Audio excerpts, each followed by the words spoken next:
Assalamualaikum warahmatullahi taala wabarakatuh. Kita jumpa lagi malam ni. Malam besok tak boleh lah. Malam raya kita rest. Malam ni ada sebab juga saya nak sambung lagi apa yang kita tidak dapat cover semalam. Jadi sambungan malam ni ialah kesihatan kanak-kanak. Kanak-kanak ialah seperti dah tahu, masa depan satu negara bergantung pada kemajuan kanak-kanak ini, kesihatan kanak-kanak ini, pencapaian kanak-kanak ini. Jadi semalam kita dah cerita sikit pasal falsafah homopati. Saya nak tegaskan sekali lagi pada malam ini, iaitu bila mengambil kes kanak-kanak ataupun mengambil kes pesakit dari perspektif homeopati, ianya tidak sama seperti mengambil kes mengikut falsafah alopati. Alopati sakit, dia bagi ubat untuk melawan pesakit itu.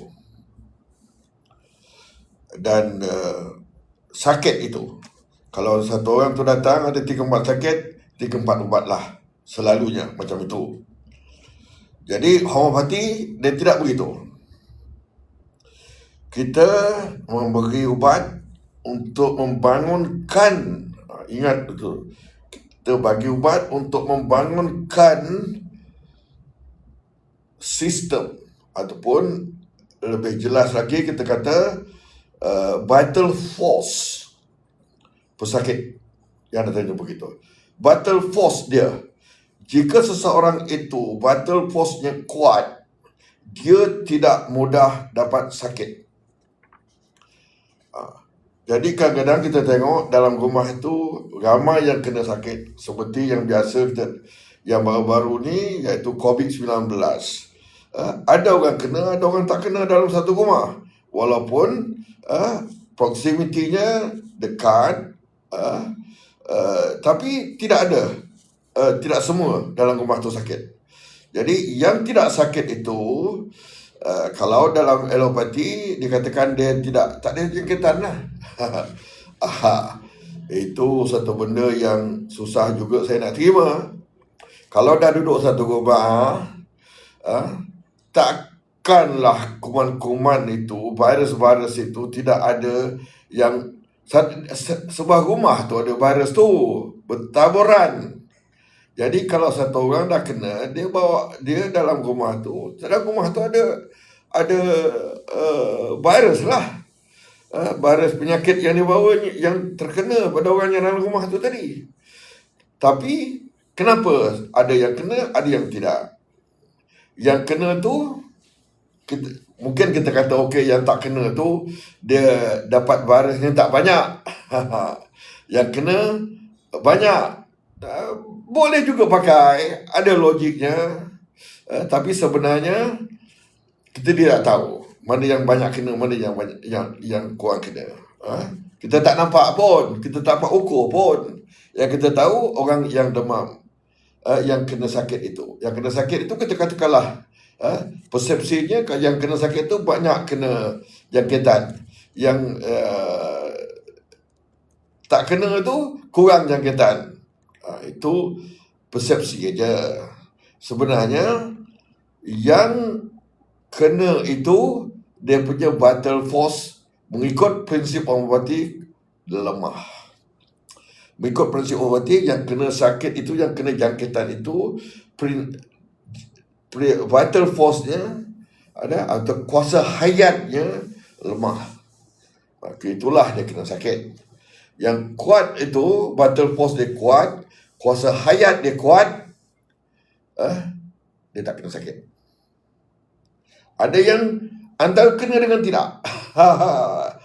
Itu maknanya kita tak tahu mana dia jangkitannya banyak ke sikit. Sebab apa jangkitan ni kita tidak tahu. Cuma kita tahu dia ada jangkitan saja. Daripada segi kuantiti jangkitan kita tidak tahu. Tak dapat ukur. Jadi prinsip homeopati mengatakan yang kena itu vital force-nya lemah, kurang, kuasa hayatnya kurang, iaitu penyakit virus yang ada itu mengalahkan vital force-nya. Jadi itulah dia tidak sihat. Yang sehat itu vital force-nya kuat, walaupun ada jangkitan, dia tetap sihat. Okey, itu dia. Jadi tidak kira sakitnya, kita mengatakan isu vital force kuat, dia dapat mengalahkan tekanan yang datang pada sistem dia. Yang lemah vital force-nya atau kuasa hayatnya, dia tidak dapat, dia kalah dengan tekanan yang datang untuk membenamkan kesihatannya. Jadi bila kita bagi ubat, ubat ini dia bangunkan sistem pesakit pada badan kita. Tak kira lah apa sakitnya. Tak kira apa sakitnya sama sekali. Dia bangunkan vital force-nya, dia bangunkan kuasa hayat pesakit itu, dan kuasa hayat ataupun vital force pesakit itu yang mengembalikan kekuatan pesakit itu hingga dia dapat mengatasi kesan negatif daripada jangkitan pada badan dia. Itu dia. Dari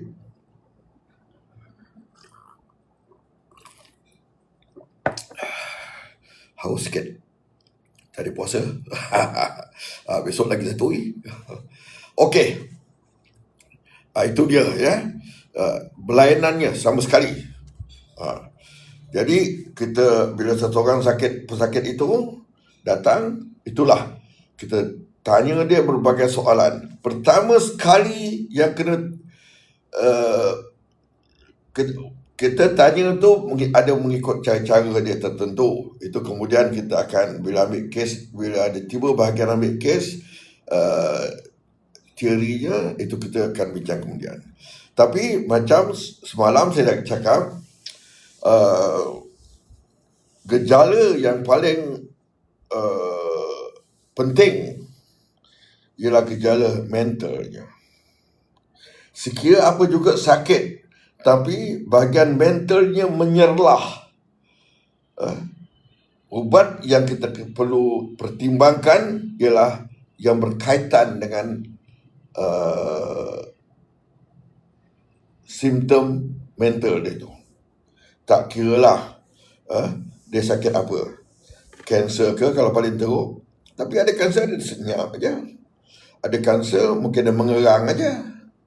Ada kanser dia cerita-cerita dia asyik menceritakan itu mati. Jadi dia mengalah. Dia kecewa. Jadi itu terserah. Jadi mungkin dalam kes di mana orang yang sakit kanser tadi, cervix cancer ni, sebab itulah sakit yang paling orang takut sekali. Itulah sakit yang paling doktor takut-takutkan. Kadang-kadang bila cerita situ saya marah juga jadinya. Tak apa, malam ni kita jangan marah-marah. Itu cara doktor, cara kita lain. Okey. Ini Jadi tak kira. Kalau dia sakit, dia senyap. Dia sakit tu dia senyap aja. Bila kita datang tengok dia, sikit dia noleh, kata, apa hal ni? Alah, inilah, katanya. Dah takdir, kata dia menyerah. Dia menyerah sahaja. Lain ubatnya. Ini kadang-kadang kita datang saja, hai, katanya, apalah nasib, katanya. Habis tu ni mengenangkan ni lah. Itu dia boleh fikirkan hal keluarga dia pula. Dia sakit ni, dia fikirkan keluarga dia pula. Menangis terus.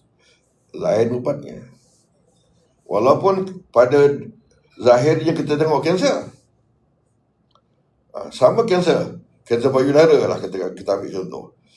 Yang tadi dia menyerah aja tu lain. Yang dia risaukan, dia sakit tapi dia risaukan tu, dia tu menangis pula lagi, lain ubatnya. Yang ada kan dia sakit, dah cerita-cerita dia lagi dah, ini dia punya pasal ni. Dulu kita dah suruh buat ubat, nak pergi itu tengok-tengok lambat buat apa semua, dia menyalahkan orang lain ubatnya. Yang ada kadang dia tak ada itu, dia mengerang, dia sakit, dia tak tahan sakit, lain ubatnya. Walaupun zahirnya sakit kanser payudara. Jadi mental dia menunjukkan satu pertimbangan yang jelas. Kalau misalnya tidak ada apa-apa, kita kena carilah apa puncanya, apa sebabnya, berapa lama kanser itu sendiri.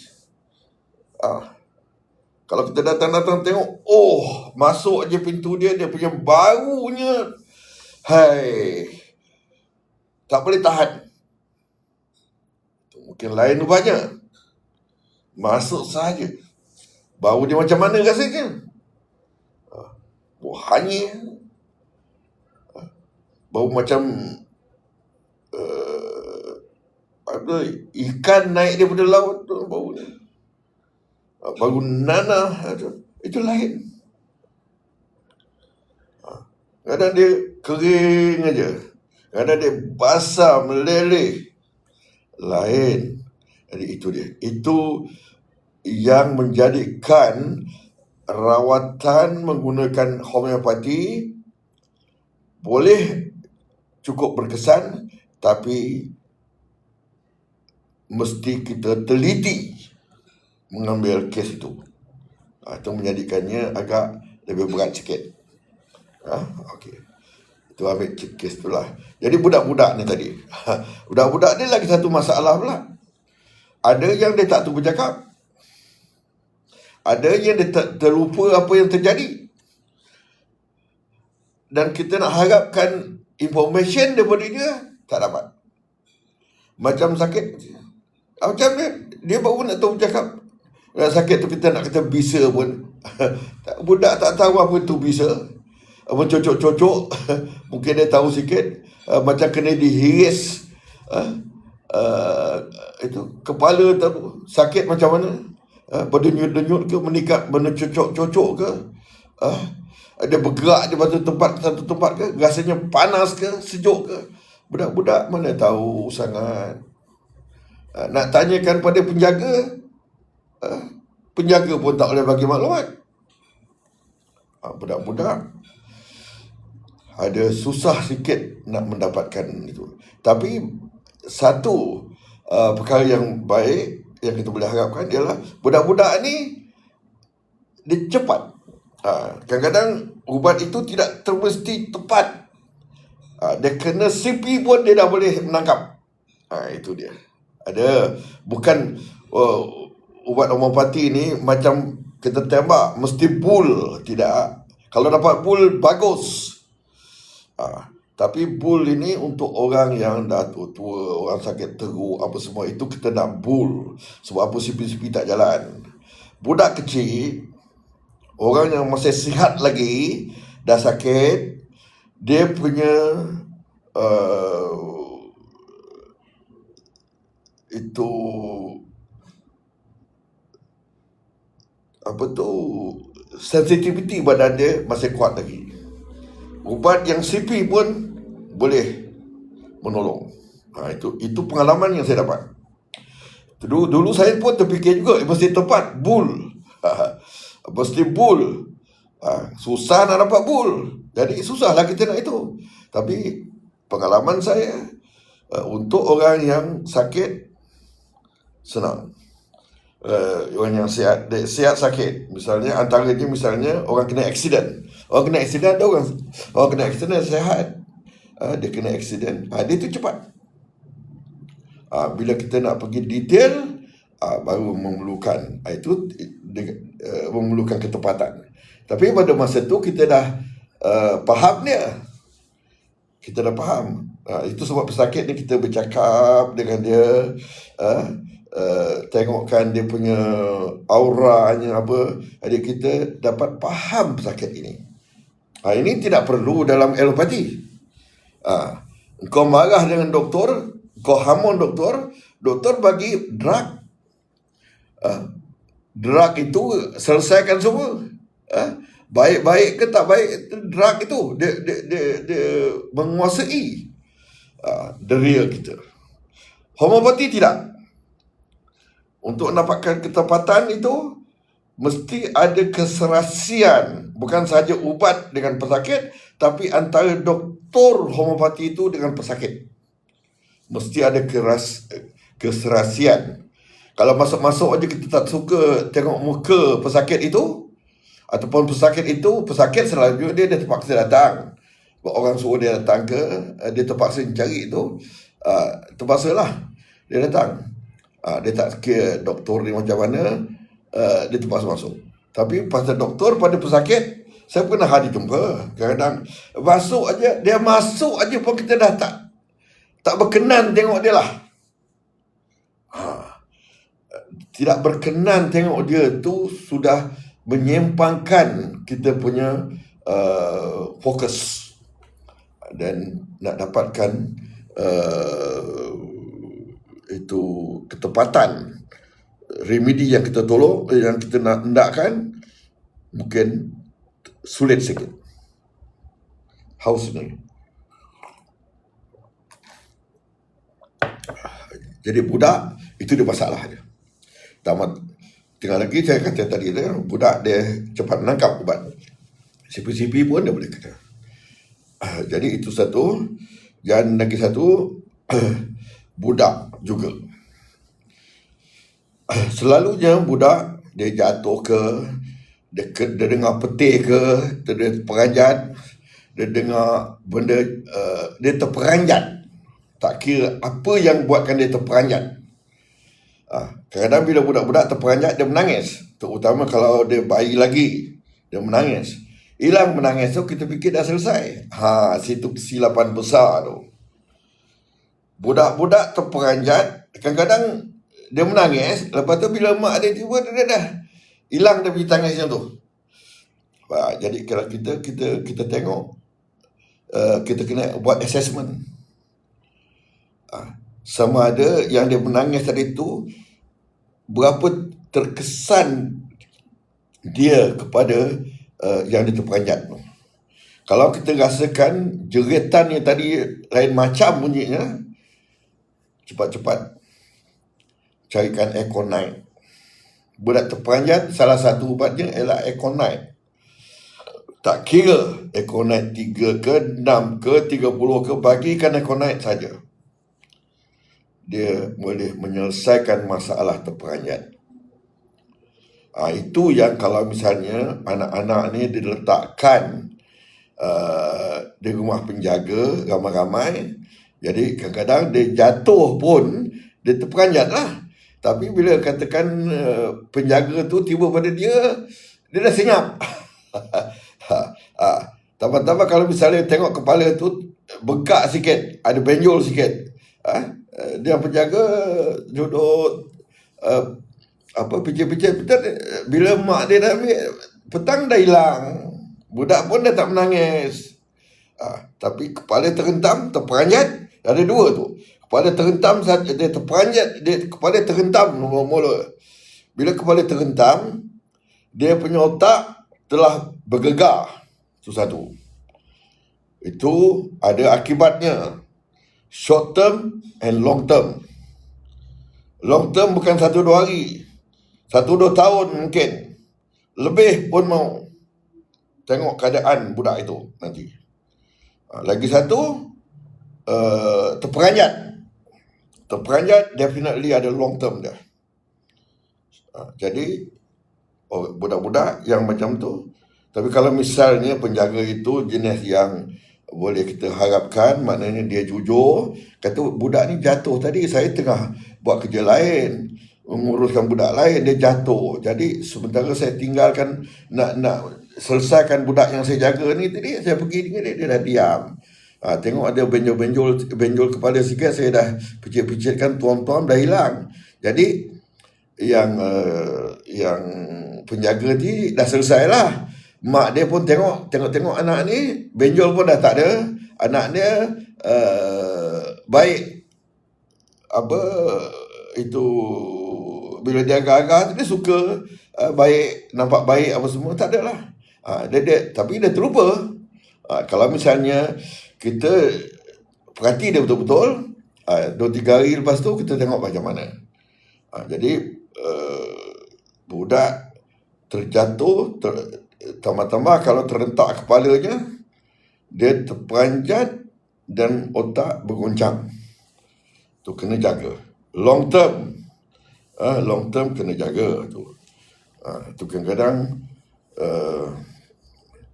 kita tengok kata budak ni di sekolah rendah dulu bagus dia ni katanya. Masuk sekolah menengah dia dah merosot. Kita cari kenapa, in between itu. Kenapa?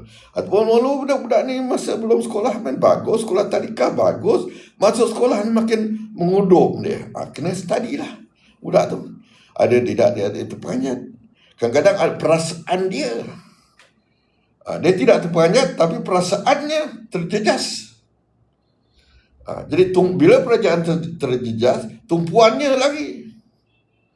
Antaranya masa dia tengah kecil-kecil main, mak dia meninggal ke, bapak dia meninggal ke, orang yang dia sayang tinggalkan dia.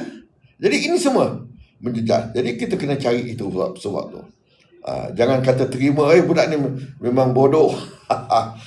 Susah. Jangan cakap macam itu. Kita cari dulu apa sebab budak ini lembab. Apa sebab budak ini termenung saja dalam kelas. Apa sebab budak ni bila kita bercakap, dia macam kita tengok macam dia perasan tak perasan. Kejap lagi kita tanya apa kita cakap, dia terlupa. Itu kita tengok semua tu. Jangan kita terima sahaja apa yang berlaku.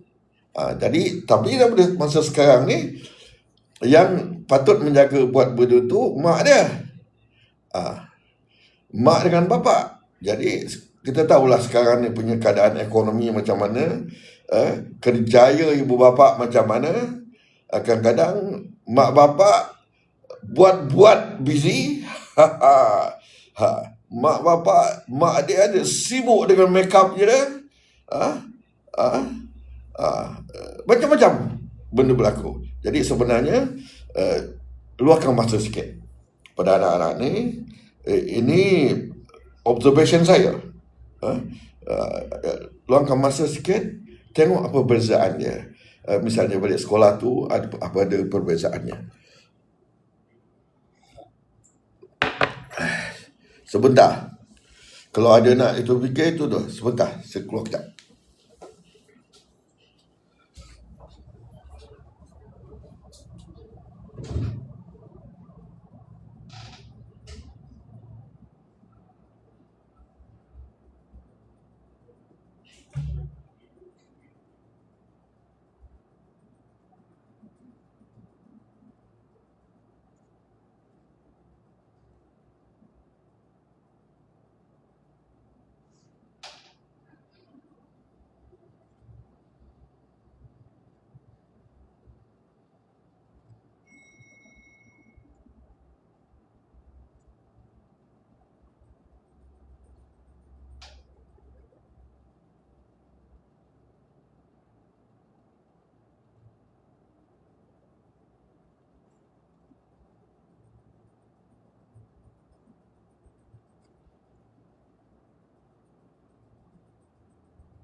Aduh. Ha. Minta maaf. Dia bila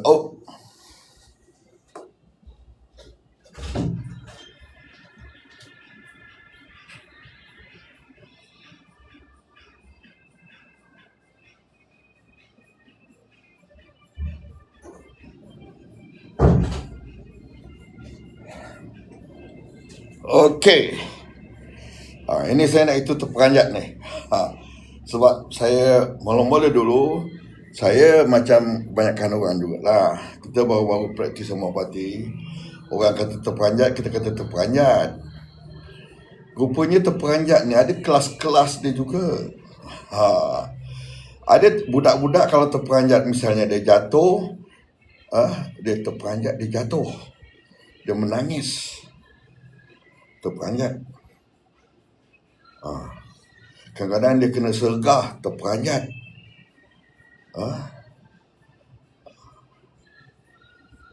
Daripada suara, terperanjat. Ada satu kes di mana dia terperanjat, dia terjatuh, tapi bukan jatuh itu yang dia terperanjat. Ini satu lagi jenis terperanjat.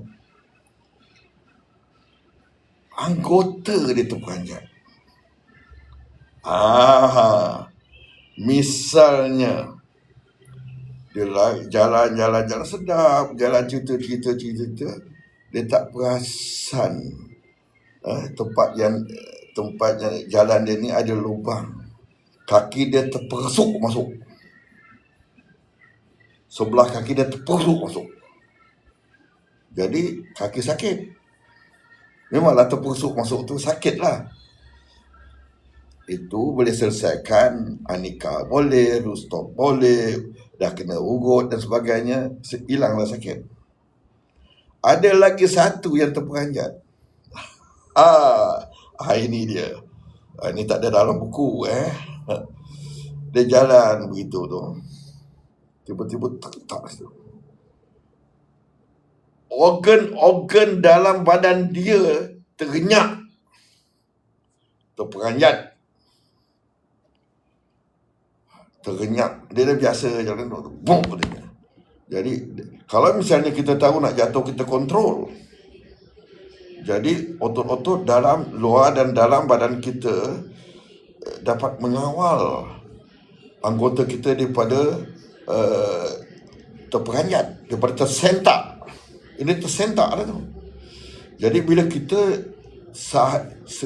jalan-jalan, tiba-tiba terbolos kaki kita, itu kita tidak awas, kita tidak mengawal. Jadi organ dalaman kita tidak ada kawalan, dia tergentak sama. Itu yang kalau ada dia urat tergenjuh. Kalau luar boleh urut, dalam tak boleh urut. Itu satu. Itu tak ada dalam buku. Dalam buku saya dah baca tak tertimbul tu benda tu. That is my observation. Dan saya telah banyak menggunakan observation itu menyelesaikan antaranya ibu-ibu yang lambat mengandung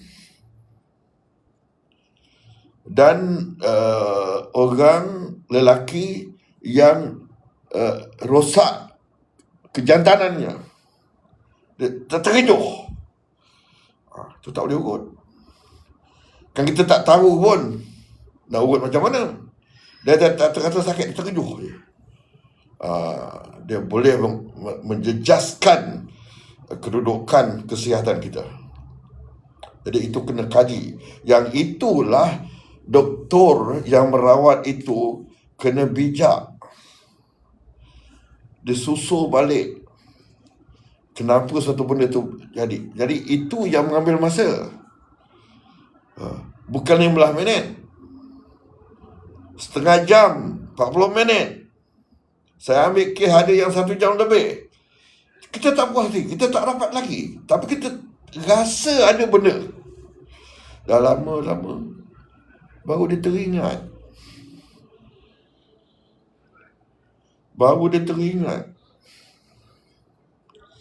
Oh, kata ini dah lama.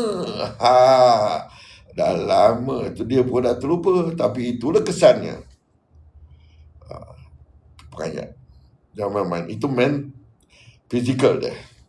Yang peranjat mental lain. Nanti kalau ditusuk, saya akan tentu dia. Jadi, soal terperanjat ini, yang mana fizikal kita boleh guna kalan aneka, rustok sebagainya. Kita boleh tak kira. 6 pun boleh, 30 pun boleh. Kalau tak ada 200 pun boleh bagi. Benda-benda macam ni dia boleh ada kesan dia. Jenis yang acute kita panggil. Kalau misalnya apa tu terperanjat tadi, itu satu. Econite satu. Lagi satu dia terperanjat. Ini terkena pada saya. Rambut panjang. Dulu lah, sekarang dah tak ada rambut. Habis tu satu kali tu dah panjang sangat, pergilah gunting pula. Hari tu nak gunting pendek, balik dah kena sesama. Saya mikir kenapa pasal aku kena sesama ni. Habis tu kita kaji. Itulah perlu kajian, perlu kita jalankan. Bila kita sakit, kita kena kaji juga. Jadi pergi tadi tengah panas, rambut panjang, tiba sana keluar botak, dah pendek, kena panas lagi. Jadi terperanjat. Daripada rambut panjang ke rambut pendek, exposure, terdedah kepala kita. Bila saya tengok tu, saya ambil Econite. Hilang sesama tu. Kalau tidak ada air hidup. Itu dia.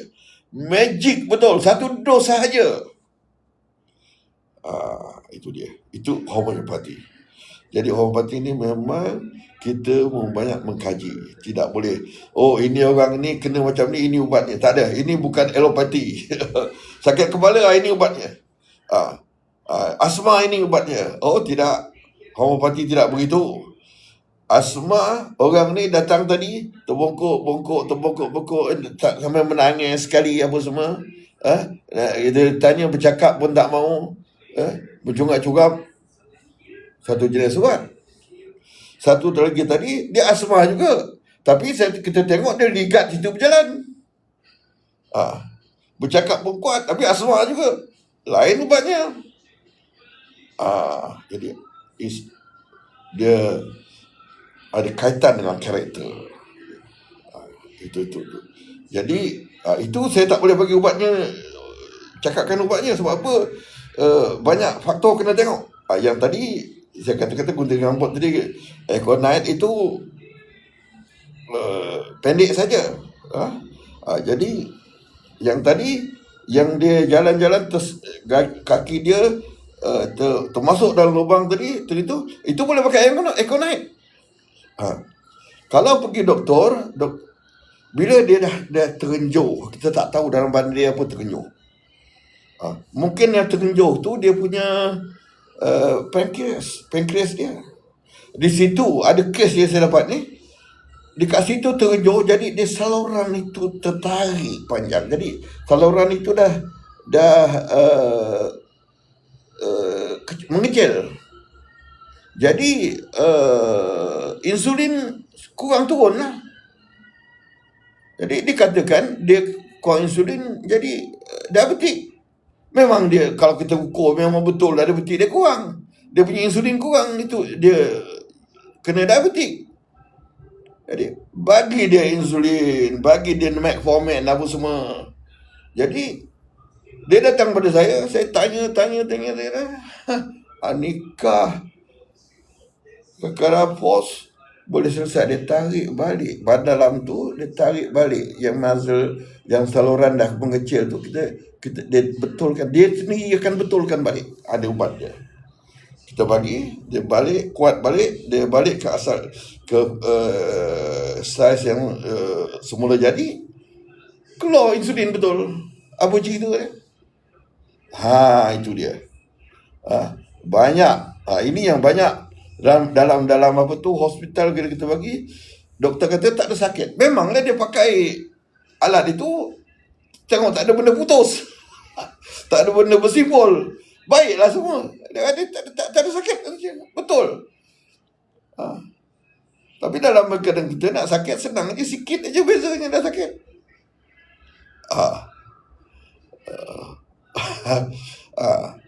Ini yang sakit autoimmune arthritis ni boleh bincang kemudian lah. Maknanya benda ni saya tahulah. Boleh itu, kita boleh buat video call. Jadi sini saya nak itukan ni, nak cerita pasal apa tu terperanjat ni tadi. Banyak. Satu kes misalnya, dia baru berbulan baru, pengantin baru, jatuh, terduduk, tiup, dalam peranakan dia tergenyuh. Adik saya bagi tu, ekor naik dengan Anika ke keras floor. Ke keras floor selesai. Tak ada banyak. Sekali bagi je. Maknanya satu kali treatment. Makanlah dia seminggu ke 2 minggu ke, selesai. Tak payah tepuk sana tepuk sini. Ya. Itu antara je lah. Okey. Dalam homopati, dalam BFE, kalau terperanjat ni adalah ubat. Antara ubat yang utama ialah Iconite. Kadang-kadang ada campur-campuran lain lagi. Saya jadikan satu formulation. Itu nak cerita formulation tu cerita bab lain lah. Itu tidak straightforward benda tu. Dan jangan kata salah. Kena hentam nanti. Jangan ada orang parti, orang pas kata ini salah. Dia ini dia kena nanti.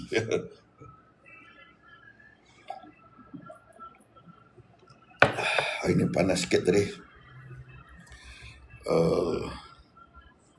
Ini apa tu? Kalau misalnya budak terperanjat itulah, antaranya ialah kita bagi fikri satu. Kalau misalnya dia terperanjat dan menyebabkan dia lambat belajar apa semua, boleh dia ni semua boleh jadi. Itulah fikri special saya bagi. Jadi saya nak tegas sekali lagi lah. Malam saya fikir saya dah bincang sikit. Hari ni saya nak tegaskan lagi sekali. Autism ni jangan mudah gelana lah bila ada autism tu. Jangan seolah-olah tak ada future anak tu. Tak ada. Kalau dengarkan kerenah dalam kertas kerja, kerenah doktor-doktor tertentu, kerenah di barat, seolah-olah autism ni, anak yang ada autism ni, seolah-olah that's the end of the world. Bahkan saya berani kata, kalau minor autism ni, tidak payah ubat pun boleh selesai. Cuma dia lambat sedikit. Oleh sebab kita tak mahu anak-anak kita tertinggal daripada dia punya kohort, dia punya saingan dia, kita kena ubat sikit lah. Apa kita buat ialah percepatkan pertumbuhan minda dia. Sel-sel di otak tu kita aktivekan sikit. Juga sistem dia kita itu jolok sedikit, kita rangsang sedikit. Itulah masuk remedi macam gelsemium kena bagi, Califos kena bagi, single remedy dia. Jadi pada saya bagi fikri dan fikri special, dan sama ada benda-benda lain. Kadang-kadang ada juga galian-galian kita kena bagi dalam bentuk nano, bukan magnesium yang dibeli dekat apa farmasi. Itu crude. Dalam homopati kita panggil crude. Yang kita bagi ialah nano, dalam bentuk nano, supaya dia boleh terus kepada masuk ke sel, tidak melalui sistem yang itu, sistem biasa. Sistem biasa lambat, kadang-kadang dia tak boleh tembus.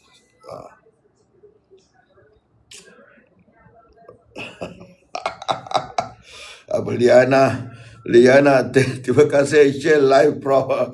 Okay, welcome. Tak tahu Liana mana ni. I hope tidak Liana, Dr. Liana. Never mind. Anyway, all are welcome. Pada saya, kalau salah tu salah lah. Saya kadang-kadang kita tidak boleh mengaku kita perfect.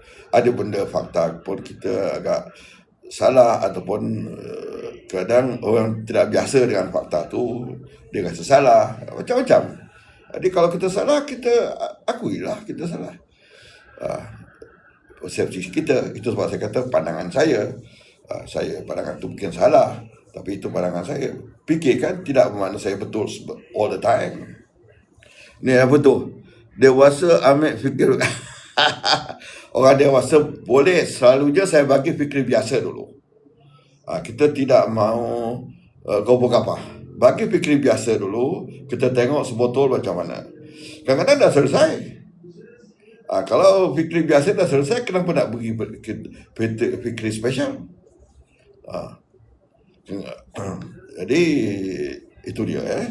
Kita jangan bebankan pesakit.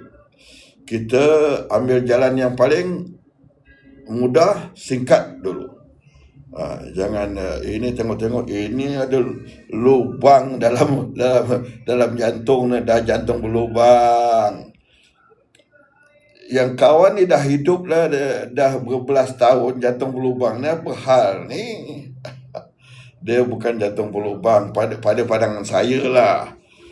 Dalam apa tu, bila dia buat scan tu, lubang, the difference antara lubang dengan tempat itu lembut, maknanya dia punya tisu situ lembut, susah kita nak bezakan. Jadi sebab kalau misalnya kata berlubang, pertama sekali kawan ni hiduplah sekarang ni, berlubang macam mana yang kita maksudkan tu. Dan bila saya bagi ubat, falsafah saya bagi ubat, saya kata bukan berlubang, dia lembut, dia lemah. Ubat yang saya bagi tu perkuatkan dia punya tempat lemah tu saja. Kejap dah baik. Takkan lubang tu kejap-kejap dah baik, dah tutup. Itu cara saya mengubat orang lah. Kita tak boleh bergantung sebab apa, scan. Bila kita scan, kita kena buat interpretasi. Dan alat yang kita gunakan tu pun bukan kejituan dia 100%. Bila kita servis dia, bila kita calibrate dia. Semenjak beli sampai sekarang tak ada calibrate, dapat 5 tahun. Tak lari dia punya kejituan.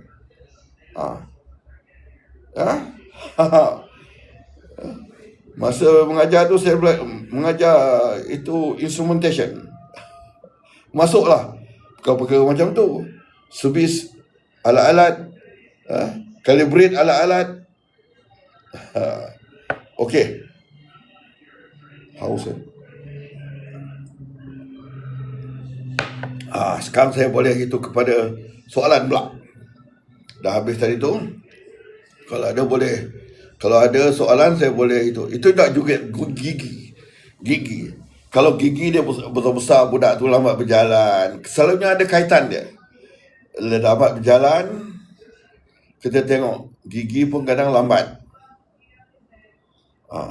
Kadang dia badan sasa, tapi tengok gigi dia tak berkilat. Gigi dia ada tembok-tembok putih. Gigi dia tumbuh cepat patah. Gigi dia tumbuh cepat patah. Lepas tu jadi kuning. Lepas tu hitam. Lain ubatnya tu. Itu dia. Jadi tanda-tanda tu kita boleh tengok. Tengok budak tu, tak payah nak pergi x-ray, pergi apa. Assalamualaikum Dr. Dialysis patient berberis.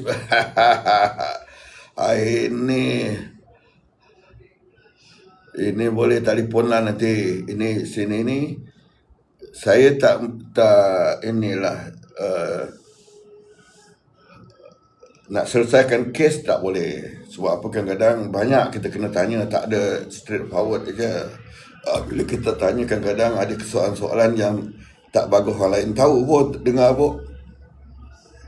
Nak dan rawatan homopati, ajukan soalan anda. Okey. Yang tadi bolehlah itu.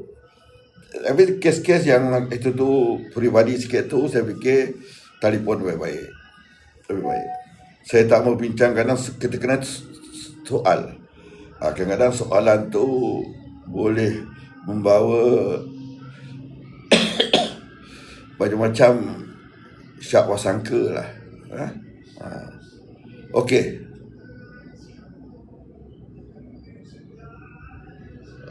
Okey.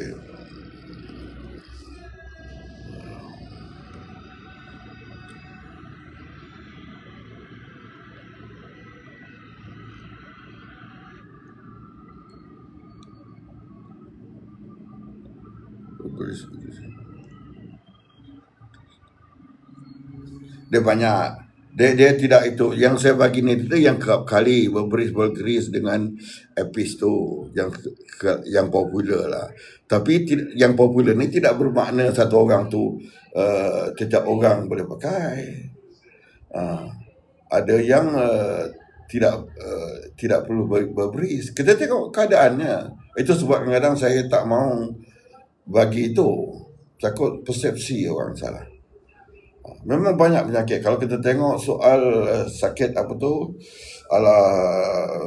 buah pinggang ni, puluh.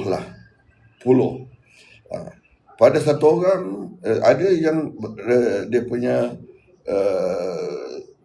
itu remedi tu banyak orang boleh guna. Tapi ada yang khas untuk satu dua orang aja. Itu yang kita kata yang popular, remedi yang popular, itu remedi besar. Remedi yang kurang popular, remedi yang sederhana. Ada remedi yang orang tertentu saja. Itu dia tulisannya dalam repertory itu dia tulisan biasa. Yang lagi satu tu kadang-kadang ada tulisan biru. Lagi yang pertama tadi yang popular tu merah tulisannya. Jadi itu dia.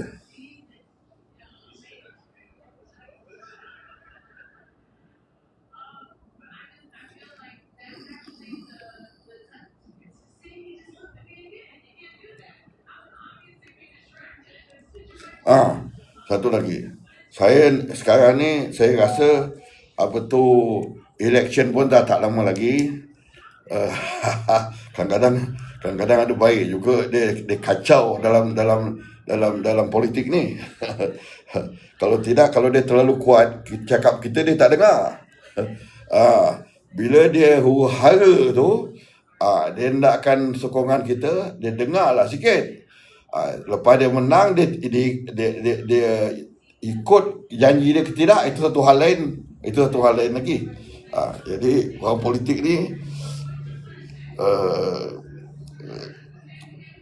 dia manusia juga. Dia kadang-kadang time dia nak tu, dia janji satu macam, dah dia dapat, dia lupa janji pun ada. Okey, itu dia punya hal. Tapi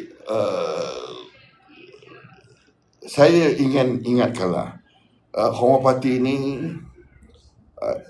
lagi sekali saya katakan, kalau homeopati ni masuk ke hospital-hospital dan klinik-klinik kerajaan, dan ada homeopati yang berwibawa praktis dalam hospital dan klinik-klinik ini, saya jamin, ini, dan saya angkat tangan ni, saya jamin keperluan space dalam hospital dan klinik akan susut daripada 100 ke paling kurang 70%.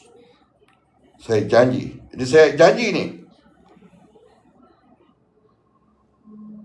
Menteri Kesihatan, saya janji, maknanya expenses untuk menjaga kesihatan akan turun 25-30%, mungkin 35% daripada apa yang kita patut belanjakan. Because homeopati cures, homeopati menyembuhkan, homeopati tidak membenamkan penyakit. Jadi bila seorang pesakit tu datang, dia dah baik, dia tak datang lagi, mengganggu di hospital dan klinik. Pada hari ini, mengapa tempat di hospital bertambah sahaja, tak pernah cukup? Saya dekat dengan Serdang ni. Bila hari biasa tu, jadi orang kata pesta lah. Pesta dalam hospital tu. Orang berpesta. Bila dah banyak macam tu, yang tak layak jadi pakar, jadi pakar.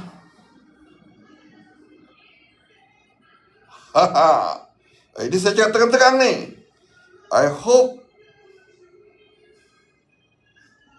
itu TikTok bagi saya peluang bercakap. These are facts. Saya bukan menuduh. Only thing is, kena verifikan. Kalau berani, saya tetap pada pendirian saya. Kalau homeopati dan doktor yang praktis dalam hospital itu, dalam klinik kerajaan itu, homeopat yang terlatih dan pengalaman, pesakit yang berkunjung ke hospital dan klinik akan turun paling kurang 25-35%. Kita akan tidak perlukan sebegitu ramai nurse, tidak perlu begitu ramai doktor, tidak perlu segitu banyak expenditure dalam perubatan. Tak perlu mendirikan hospital dan klinik macam cendawan tumbuh. How much? That means the budget, annual budget kita berkurangan. 25% is for sure. I'm confident. It can be 35%. It's a challenge to any itu orang kata Menteri Kesihatan. I'm here. You can access me. I can be contacted anytime. We can debate on it.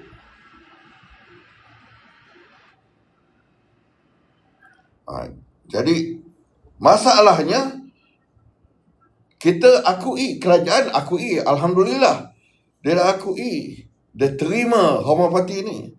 Implementasinya tu sikit saja lagi. Tapi sikit ini dah berlama berlanjutan, 10 tahun lah lebih tidak diimplementkan. Itu yang bajet kesihatan makin naik. Yang PMX sekarang ni potong tu, bagus lah tu. Bagus tu. Jadi think about it. I can be contacted anytime and we can discuss it. Jangan benamkan saya. Saya bukan penentang. I'm talking about facts.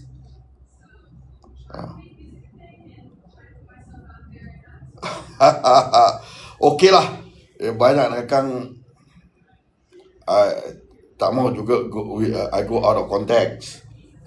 Nanti ada orang kata ni Pak Haji dah tua ni punya. Cakap mengapu je. Tak ada. I'm still, orang kata lo nyanyuk lagi lah. Lo nyanyuk. Ni lagi satu. Just a comment lah. Ni chicken pox ni. Chicken pox bila kita dah baik itu, ni jap. Saya tambah sikit ini. Sebab apa ni penting ni? Okey. Orang kena chicken pox, budak kena chicken pox, kena apa tu, sakit-sakit yang tu apa tu, alah, yang menanah apa semua di kulit tu. Selalunya bila dah baik kita baik. Dia tidak begitu. That's not all. Bila baik tu dia baik daripada segi dia punya demam dia punya kudis tu dah hilang. Tapi that kind of person, yang itu saya kata kena detox tu. Detox. That is detox RM. Rejuvenate balik sistem dia. Rejuvenate balik sistem dia. Bila satu orang itu kena sakit, dia panas, tu dia naik. Sistem dia sudah, orang kata, haru biru. Bila dia baik itu, kita kena kontrol balik. That is where we need detox. Saya keluarkan satu detox lagi. Bukan satu detox saya ialah detox kita punya liver, hati kita kena detox. Kita punya itu heavy metal kita dalam badan kita kena detox. Kita punya buah pinggang kiri dan kanan, itu satu jenis detox. Itu saya panggil KLV, kidney, liver and vaccination. Itu memang banyak. Sebab apa? Daripada budak-budak kecil pun dah ada detox, dah ada vaccination. Adik kita detox. Dia ada dia punya sebab tu. Saya bukan yang detox yang berterabuh dalam market sekarang ni. Orang yang buat detox tu kena explain why they come up with that detox. I can explain it. Why I come up with that formulation. If I cannot explain it, I will not introduce the method, the formulation. The other detox is yang badan yang dah panas, dia panik satu macam, dia peranjat satu macam, sakit begitu lama, dia punya sistem dia dah haru biru. Dan kita kena revivekan balik, tingkatkan balik, rejuvenate sistem dia tu. Kita detox dan rejuvenate. Tadi kita detox dia punya liver apa semua tu, kita rejuvenate juga. Tu dah habis 3. Ini sistem dia, subsistem dia yang dah teruk tadi tu, dah luntur tu, dah layu itu, kita detox, kita naikkan semula. Dia itu detox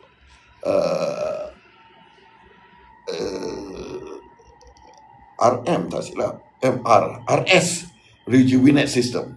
RS, minta maaf, RS, rejuvenate system. Ada lagi satu yang saya cakap detox tadi tu. Detox itu detox orang cari penyakit. Isap rokok, makan ketum, makan dadah macam-macam tu. Kita detox juga di sistem dia. Bukan gantikan yang dibuat sekarang ni. Gantikan dadah tu dengan dadah lain. Itu menyusahkan balik. Entah mana punya kepala yang buat tu pun saya tak tahu. But I'm ready to challenge that one. That substitute is unnecessary. You should revivekan sistem dia balik. Kemudian kita nyahkan the negative effect tu, kemudian revivekan balik. Ada dua. Tapi sabarlah, saya jurutera nak bercakap pasal tu. Tentulah orang tengok, ni apalah Pak Haji ni kata. Tak apa. Orang dengar, orang kita ni boleh fikir. Let the people think who is right, who is wrong. But we can discuss it if you want. Okay, ini dah lebih 5 minit ni. Dan besok saya nak bangun sahur pula. 2 pagi dia saya peluang tidur awal. Kalau tidak sampai pukul 1 setiap malam. Okey, terima kasih semua. Wabillahi taufiq wal hidayah. Wassalamualaikum warahmatullahi taala wabarakatuh. Selamat malam. Sekian. Malam esok tak ada. 2-3 malam tak ada. Sabtu malam Ahad depan, insyaAllah. Kita terus lepas tu. Tapi pattern dia ialah saya akan bagi sikit dalam 15 minit teori-teori homeopati, kemudian kes-kes diikuti oleh kes-kes tertentu, kemudian soal jawab kalau ada. That takes 1 hour lah. Okey, terima kasih. Kita jumpa lagi 2-3 malam akan datang, insyaAllah. Assalamualaikum.